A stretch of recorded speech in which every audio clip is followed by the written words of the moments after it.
Sushant case में सबसे बड़े खुलासे पर हमारी नॉन स्टॉप कवरेज जारी है। रिया के ड्रग्स कनेक्शन को लेकर एक और चैट सामने आया है। यह चैट है रिया और श्रुति मोदी के बीच, जिसमें श्रुति मोदी ने लिखा है उसे पूरी तरह से नशा छोड़ना था। उसने कहा है कि कल ही इसे छोड़ दिया, वो सो गया है, मैं एक दिन के लिए जा रही हूं। अब सवाल उठता है कि ये बात किसके लिए की जा रही है? क्या ये बातें सुशांत सिंह राजपूत के लिए की जा रही हैं?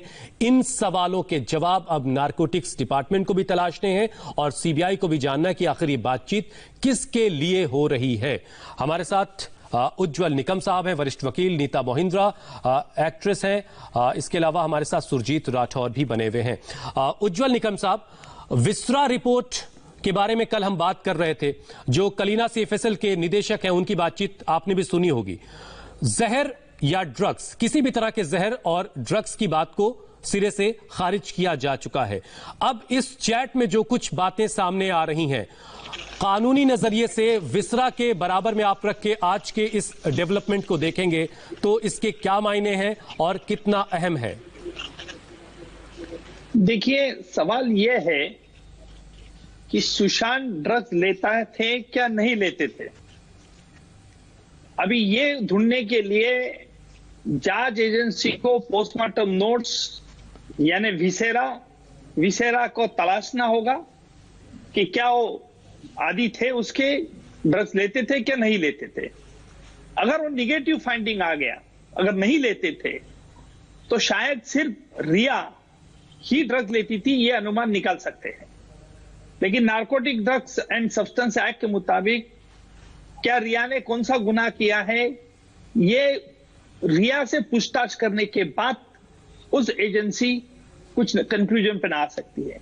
लेकिन जहां तक अगर रिया के इंट्रोगेशन में अगर कोई बात निकल आती है कि उसने कुछ सुशांत को भी ड्रग्स दिए थे, तो फिर पोस्टमार्टम नोट्स में क्यों नहीं है, इसकी वापस। उज्जवल जी, मैं आपको रोक रहा हूं, माफी चाहता हूं। इस वक्त की बड़ी खबर आ रही है, प्रवर्तन निदेशालय ने जया साहा को सम्मन भेज दिया है। जया साहा से रिया के व्हाट्सएप चैट जो है वो सामने आए थे। जया साहा से भी ड्रग्स की बातें रिया कर रही थी। अब जया शाह जो है उनको ईडी की तरफ से सम्मन किया गया है, पेश होने के लिए उनको कहा गया है। ये बड़ी खबर इस वक्त की, मतलब ये कि जो व्हाट्सएप चैट सामने आए हैं उस पर भी एक्शन अब नजर आ रहा है। हमारे संवाददाता अतुल और अपडेट के साथ हमारे साथ जुड़ चुके हैं। अतुल, और कोई खबर इसके अलावा आपके पास?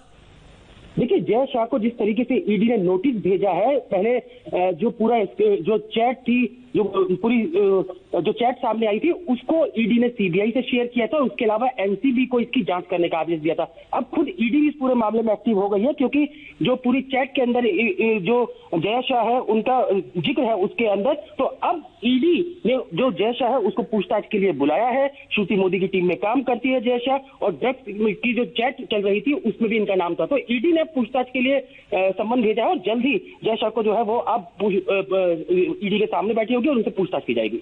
एक जो गौरव नाम के लड़के का नाम आ रहा है, क्या वो ट्रेस हो सका है? क्या उसको भी सम्मन किया जा सकता है?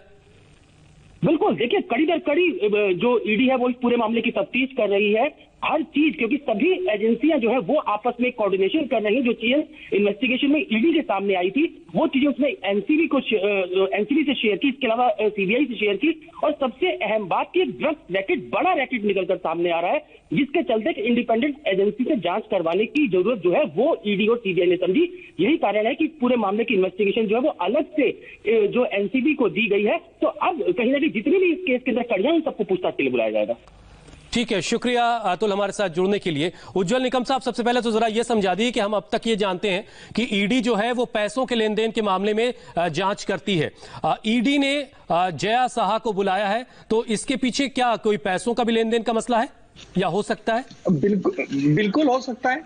नार्कोटिक ड्रग कोई ऐसे सस्ते में नहीं आते, तो ईडी ये खोजने की कोशिश करेगी कि क्या इसने इंपोर्ट किया था, और इंपोर्ट किया था तो क्या किससे मनी लॉन्ड्रिंग किया था, क्योंकि ईडी का काम है बेसिकली मनी लॉन्ड्रिंग क्या हो रहा है।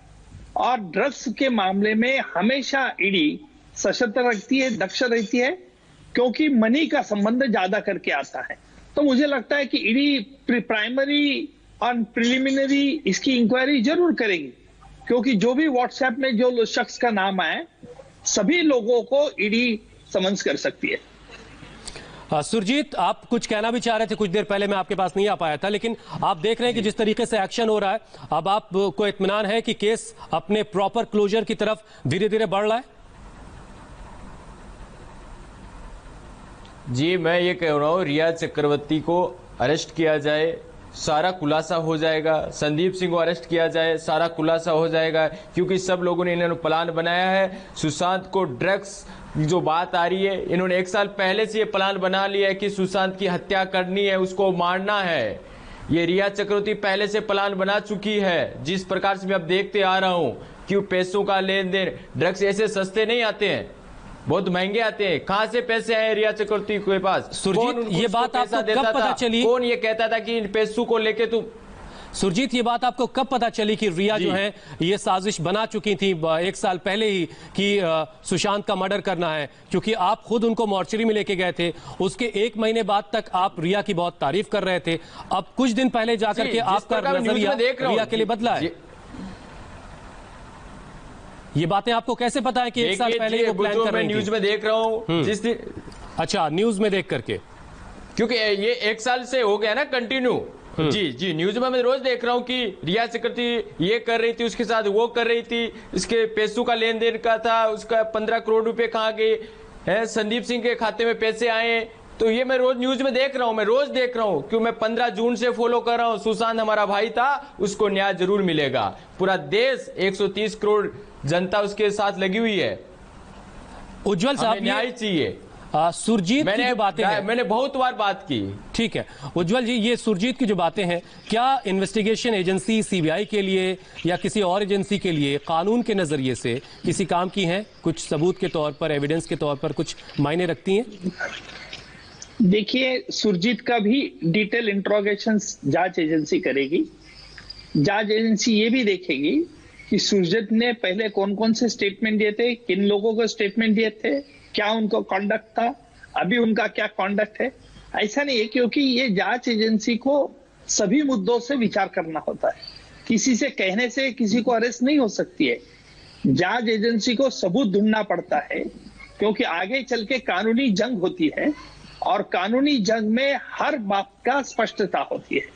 और जिस तरह से कुछ लोग बातें अलग स्टेटमेंट देते हैं, अलग अलग वक्त पे अलग अलग स्टेटमेंट देते हैं, कानून उसको स्वीकार नहीं करता। कानून उसको बोलता है कि अनबिलीवेबल विटनेस है, डिस्क्रेडिट हो जाते हैं। इसलिए कोई भी इस केस में जो भी गवाहदार होंगे, उन लोगों ने संभाल के अपनी जबान का इस्तेमाल करना चाहिए। अब इसमें एक और बात जुड़ गई है उज्जवल जी, मानवाधिकार आयोग ने भी बाकायदा पुलिस को भी नोटिस किया है और कूपर अस्पताल को भी नोटिस जारी किया और ये पूछा है कि ये सुरजीत राठौर साहब और रिया जो फैमिली के मेंबर नहीं है, उनको मॉर्चरी में जाने की इजाजत कैसे मिल गई? तो उस पर तो सवाल सुरजीत से भी हो सकता है। बिल्कुल हो सकता है, सुरजीत से भी पूछताछ होगी। रिया के बारे में देखिए, रिया ये भी एक्सप्लेनेशन दे सकती है कि she was living with Sushant और उसके और सुशांत के लिविंग इन रिलेशनशिप थे। तो उसने जाना, 8-10 दिन से वो अलग रही थी, वो बात छोड़ दिए। उसने मॉर्चरी में सुशांत को मिलने के लिए जाना, कुछ अननेचुरल कॉन्डक्ट नहीं आता है। लेकिन परमिशन, एक मिनट सुरजीत, मैं आपके पास आ रहा हूं। जाना में परमिशन क्यों दी थी? सुरजीत आ रहा हूं आपके पास। बाबू आई एम सॉरी, ये जो उसका लफ्ज है, इसके बारे में सीबीआई भी उसे पूछताछ करेगी। रिया, ठीक है सुरजीत, आप कुछ कह रहे थे, अपनी बात पूरी कर लीजिए आप। जी, मैं ये कह रहा था कि उस दिन मैं गया था, तो मैं एज ए करनी सेना का एक पदाधिकारी होने के नाते, एक राजपूत परिवार का हमारा बेटा था, हमारा भाई था सुशांत, मुझे जाना जरूरी था। क्यों, हम एक करनी सेना के सदस्य हैं, हमारी करनी सेना पूरे देश में न्याय के लिए लड़ रही है, तो मुझे जाना जरूरी था वहां पे। मैं देखना चाहता था कि आखिर हमारे भाई ने सुसाइड किया है क्या, या किसी ने हत्या की है। मैं 15 तारीख से बोलते आ रहा हूं कि उसकी हत्या हुई है, वो सुसाइड नहीं कर सकता। हमें मोर्चरी में जाने की परमिशन मिली तभी तो हम गए। वो लोग मना करते थे कि आपको अंदर अलाउ नहीं है, तो हम जोर जबरदस्ती थोड़ी करते वहां पे। ठीक है, बिल्कुल ठीक है, मैं तो बिल्कुल ठीक है। इसकी जिम्मेदारी पुलिस की थी, मुझे एक बार चेहरा देखना था। इसकी जिम्मेदारी पुलिस की थी और पुलिस को इसका जवाब देना होगा कि सुरजीत कैसे मॉर्चरी तक चले गए। लेकिन सुरजीत, आप ये बताएं कि आपके जो राजपूत भाई, मतलब आप सुशांत सिंह राजपूत के बहुत करीबी थे, आप उन्हें पहले से जानते थे, तो क्या रिया को आप पहले से नहीं जानते थे? तो श्रुति मोदी, इन सब में से शौविक, इनमें से किसी का नाम आपने पहले सुना था? सुशांत का करीबी नहीं था, नहीं, मैं सुशांत को इतना करीबी से नहीं जानता था। मैं रिया चक्रवर्ती को तो पहली बार उसी दिन मिला था। मैं नहीं जानता था रिया चक्रवर्ती कौन है, कहां से आई है, मुझे किसी के बारे में नहीं पता था। जो इसके स्टाफ है उन्हें किसी के बारे में कोई किसी प्रकार की मेरे पास सूचना नहीं है, मैं जानता भी नहीं था। सूरज सिंह और रिया चक्रवर्ती को मैं पहली बार उसी दिन वहां पे मिला था मैं।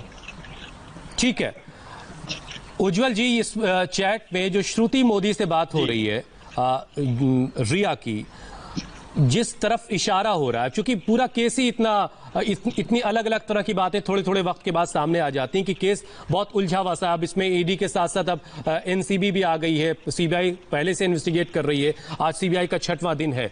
तो श्रुति मोदी और रिया जब किसी उसकी बात कर रही हैं तो क्या सीधे सुशांत की तरफ ही इशारा जाता हुआ, इन्वेस्टिगेशन एजेंसी जो काम कर रही है उसका शक सीधे सुशांत की तरफ ही जाएगा, या कुछ और पहलू भी वो इसमें देख सकती है? देखिए, ये अभी कहना बहुत मुश्किल है, क्योंकि जांच एजेंसी को पहले इंट्रोगेट करना पड़ेगा श्रुति मोदी से ही। पहले श्रुति मोदी से इंट्रोगेट करने के बाद जांच एजेंसी ये पता लगेगी कि क्या श्रुति मोदी जो है वो सिर्फ ड्रग सप्लायर है, क्या ड्रग प्रोड्यूसर है, ड्रग्स कहां से लाती है और किन किन लोगों को देती है, इसके बारे में जांच एजेंसी जांच कर सकती है। दूसरा महत्वपूर्ण मुद्दा यह है कि रिया क्या सिर्फ ड्रग लेती थी खुद के कंजम्पशन के लिए, क्या और ड्रग किसी को देती थी? अब जांच एजेंसी ये पूरी जांच व्हाट्सएप चैट जो है वो पूरा उसका सर्च करेगी और इंक्वायरी करेगी। क्या व्हाट्सएप चैट से ये जाहिर होता है क्या कि रिया सुशांत को ड्रग भी देती थी? क्या सुशांत ड्रग लेते थे? इसके बारे में भी जांच होगी। अगर रिया के इंट्रोगेशन में कुछ पता चलता है कि सुशांत को भी वो ड्रग दे रही थी, तो सवाल ये आता है कि क्या सुशांत के उस दिन पोस्टमार्टम हुए, डेड बॉडी में कहीं ड्रग का मिला क्या नहीं? अगर विसेरा में नहीं मिलता है तो ब्लड में तुरंत ब्लड लिया था क्या नहीं? डाइड होने के बाद पोस्टमार्टम के वक्त में cause of death, time of death ये भी मिसिंग है। लेकिन टाइम ऑफ डेथ को डॉक्टर पता लगा सकते हैं। राइगर मॉर्टिस जैसी बॉडी ये हो जाती है, उसके डॉक्टर पता लगा सकते हैं। इसके लिए डॉक्टर कॉन्स्टिट्यूट करना पड़ेगा। लेकिन उज्जवल जी, एक दावा जो है रिया के वकील की तरफ से किया जा रहा, सतीश मानशिंदे ये कह रहे हैं कि रिया ड्रग्स कभी नहीं लेती थी, जबकि व्हाट्सएप चैट कुछ और कह रही है। वो ये भी दावा कर रहे हैं कि रिया हर तरह के टेस्ट के लिए तैयार है। देखिए, ये व्हाट्सएप उसके मोबाइल का है, प्राइमरी बर्डन ऑफ प्रूफ उनके ऊपर है कि ये कैसे आ गया। अगर उनका कहना है कि वो लेती नहीं है, तो क्या उनका मोबाइल किसी ने टेम्पर किया था, किसी को इस्तेमाल कर रही थी? ये सभी देखिए, श्रुति मोदी जो बड़ी कड़ी है, अगर जांच एजेंसी उसको इंटरोगेट करेंगे तो पूरा पता चल जाएगा कि क्या असली मसला क्या है। और कोई कहने से मैं ड्रग नहीं लेती, फिर डिलीट क्यों हो गया, मोबाइल पे चैट क्यों आ गया? देखिए, इसलिए साइंटिफिक ये ऐसे एविडेंस चलेगा। विटनेस तो गवाहदार तो मुड़ जाते हैं, बिल्कुल, वो तो अपने सर्कमस्टेंसेस नहीं होते हैं ना, इसलिए men may tell lie but circumstances do not. ये कानून का प्रिंसिपल है। जो आरोप लगेंगे उसको पहले फौरी तौर पर तो खारिज ही कर दिया जाएगा, वही कर रहे हैं सतीश मानशिंदे। बहरहाल आगे जांच में तस्वीर और साफ होगी। हमारे साथ दिनेश मौर्य इस वक्त जुड़ चुके हैं, जो डीआरडीओ गेस्ट हाउस के ठीक बाहर खड़े हैं। दिनेश, हमने देखा कि ईडी एक्शन के मोड में है, जया शाह को बुलवा लिया गया है, समन कर दिया गया है। वहां डीआरडीओ गेस्ट हाउस में क्या चल रहा है, जरा वहां की जानकारी दें। देखिए, मैं आपको सीधे तस्वीरें दिखाने के साथ बताना चाहूँगा कि अभी जो है डीआरडीओ गेस्ट हाउस में सिद्धार्थ पिठानी जो है उससे पूछताछ हो रही है। आज देखिए लगातार 7वां दिन है जब जो सिद्धार्थ पिठानी जो है उनसे संपर्क किया गया था, और आज जब उनसे पूछताछ हो रही है। सीबीआई का साफ तौर पे कह दिया कि पहले सिर्फ अबेटमेंट का कोई जो आरोप था या फिर पैसे का गबन थे उसको लेकर पूछताछ हो रही थी, लेकिन अब जो नया ड्रग्स का एंगल आया है तो वो ज़्यादा अहम हो जाता है। और चूंकि सुशांत के साथ ही सिद्धार्थ पिठानी रहते थे, अपने आप खुद को सुशांत का दोस्त बताते, तो ऐसे में अगर क्या सुशांत को कभी भी रिया ने ड्रग्स दिया दिया नहीं दिया, या फिर उनके पास कभी इस तरह कोई ड्रग्स को लेकर कोई जानकारी है, इस पहलू को अब जो है सीबीआई एक्सप्लोर करना चाहती है। एनसीबी अपनी स्वतंत्र जांच जरूर करेगी, लेकिन सुशांत की जो मानसिक स्थिति खराब हुई थी, जिस तरह से नवंबर से खासतौर पर अक्टूबर के बाद से जिस तरह से उनका स्वास्थ्य जो बिगड़ता चला गया, तो क्या उसमें ड्रग्स का कोई रोल है? क्या वो सिद्धार्थ पिठानी ने कभी भी रिया को ड्रग्स डालते हुए उनके खाने के सामान में, या फिर कोई जो लिक्विड वो पीते थे, जूस पीते थे, या फिर कोई अन्य चाय या कॉफी लेते थे, उसमें डालते हुए कभी सिद्धार्थ पिठानी ने देखा था? और चूंकि सिद्धार्थ पिठानी, जब से बिहार पुलिस ने इस मामले की जांच शुरू की थी, सिद्धार्थ पिठानी का बयान रिया के पक्ष में आने लग गया था, तो क्या इस पूरी साजिश में सिद्धार्थ पिठानी भी शामिल है? ऐसे कई ऐसे सवाल हैं जिसको अब जो है सीबीआई नए सिरे से जानना चाहती थी। और अब अबेटमेंट, पैसे का गबन के साथ साथ अब इस पॉसिबल ड्रग एंगल की पैरेलल जांच जो है वो सीबीआई भी करना चाहती है, क्योंकि सीबीआई को ये लगता है कि अगर सुशांत के उनका हत्या नहीं हुई, अगर खुद भी सुशांत ने सुसाइड खुद से भी किया हो, तब भी वो क्या स्थितियां थी, किन हालात। ठीक बात है, क्या वो ड्रग्स ले रहे थे, क्या उन्हें ड्रग्स दी जा रही थी, जबरदस्ती दी जा रही थी, इन तमाम सवालों के जवाब अभी आने बाकी हैं। उज्जवल निकम जी, हमने कई फॉरेंसिक एक्सपर्ट से बात की, पोस्टमार्टम में शुरुआत में कुछ देरी हुई, इस तरह की बातें थी, लेकिन विसरा जिसमें पोस्टमार्टम के बाद बॉडी के कुछ मेजर ऑर्गन्स जाते हैं, जिससे यह पता लगाया जाता है कि बदन में आखिरी वक्त में क्या क्या चीजें थी। अब करीब 70 दिनों से ज्यादा का वक्त गुजर जाने के बाद जो फॉरेंसिक टीम एम्स की पहुंची है, जो जांच कर रही है, क्या वो दोबारा से आपके अपने करियर में कभी कोई ऐसा वाकया आया हो तो उसके बारे में रेफरेंस दीजिएगा आप, कि क्या अब भी मुमकिन है कि दोबारा ये जांच की जा सके, पता लगाया जा सके कि पहले की जो विसरा रिपोर्ट है वो बिल्कुल करेक्ट है, बिल्कुल सही है, उसमें कोई खामी, कोई कमी नहीं है? जिस तरह के शक अब सामने आ रहे हैं, उसके बाद क्या इस तरह की कोई गुंजाइश आपको दिखती है? देखिए, ये पूरा मामला डाउटफुल बन गया है। जिसके स्टमक कंटेंट्स जो रहते हैं हमारे पेट में, वो पूरी तरह से फूट जा। उसने ऐसा कहा जाता है कि सुशांत ने उसके मृत्यु के पहले कुछ ब्रेकफास्ट किया था, जूस पिया था। तो मुझे पता नहीं कि स्टमक कंटेंट्स क्या है। अगर आपके पास होगा तो आप देख लीजिए स्टमक कंटेंट्स क्या है। देखिए, स्टमक कंटेंट्स ये रहता है, कई सॉलिड फूड रहता है, लिक्विड फूड रहता है, और कोई नॉनवेज रहता है, तो उसमें डाइजेशन के लिए स्पेसिफिक टाइम लगता है। ठीक बात। साधारणतः 3 घंटे में पूरा डाइजेशन हो सकता है। तो ये देखना होगा कि सुशांत के पोस्टमार्टम नोट में स्टमक कंटेंट की क्या पोजीशन है, नंबर 1।